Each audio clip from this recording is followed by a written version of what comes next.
Hey guys, today I'm teaching you whether Google Ads actually work for app and SaaS businesses in 2025. For Google Ads can drive high intent search traffic directly to your free trials or case studies, but they often underperform if you use broad keywords or send people to homepages because software requires consideration, not impulse decisions.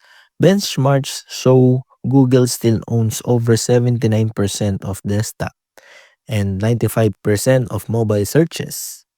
And then, in practice, many SaaS marketers report burning money ads like 1K dollars for only $99 sign up without proper segmentation, keyword level targeting, and tailored landing pages for offers like demos or case studies.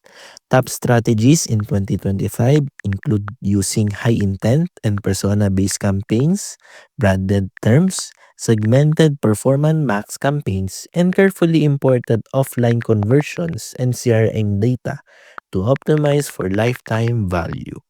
So, the bottom line is Google Ads can absolutely work for apps and SaaS if you get strategy right. Laser focused keywords, tailored landing pages, smart binding, tracking real conversions, and LTV. Not diluting your budget on low intent search, but if you don't, you'll just burn money with little return. If this cleared things up, hit like and subscribe for more straight talk tech and marketing reviews. Drop a comment if you tried Google Ads.